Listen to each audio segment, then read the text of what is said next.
There's been a resurgence in 3D platformers lately, and there's a new one available called Poi. But is this a bright spot for the genre, or does it just platform its way straight into a pit?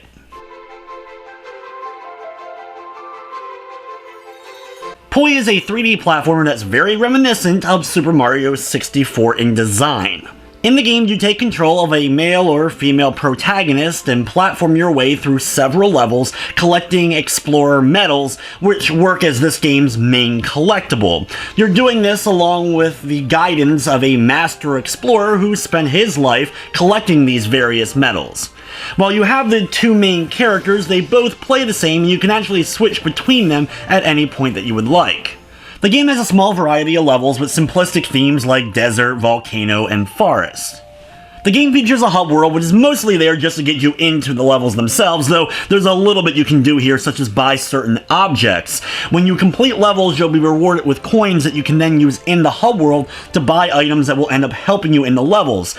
Most of these are optional, though very useful, such as the compass, which will help guide you as far as the location of certain key items, including the explorer medals that you're going after, shovels to dig up certain objects that are underground, and camera that you can then use to take pictures of the various enemies for your guidebook that you're basically filling out as you explore.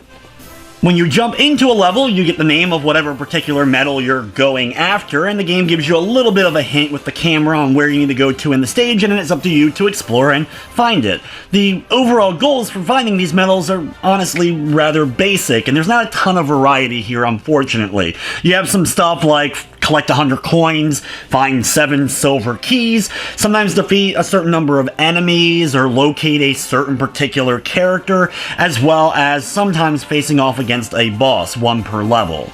The worlds themselves aren't particularly huge by any means, but there are a few different areas for them, and there's a little bit to explore for sure. There's a small variety of different enemy types that you'll have to battle throughout the course of the game, and the bosses were also decently done for the most part.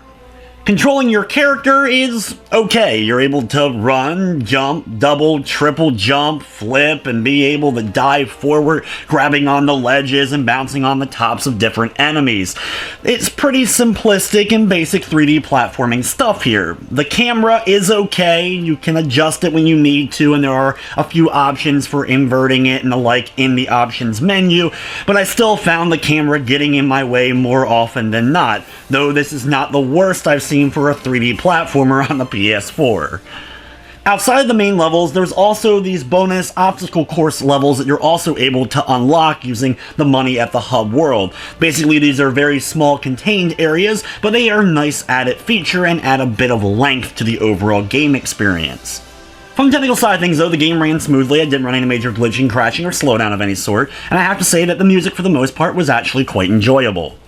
Poi is available for $14.99. It's on PS4, Steam, Xbox One, and Nintendo Switch. If you're on the PS4, it does feature a full trophy list including a platinum, and for the most part is a rather simplistic trophy list. Poi is a decent 3D platformer. It's not gonna knock your socks off by any means, and it could have used a bit of help in the camera, as well as some more variety to the overall goals you're accomplishing in the stages. If you're a fan of the genre though, you'll probably get some enjoyment here, but it could have just used a bit more. With everything said, I'm gonna be giving Poi a 6 out of 10. But anyway guys, it's gonna wrap up this review. I'd like to thank you for watching, and of course I hope you enjoyed.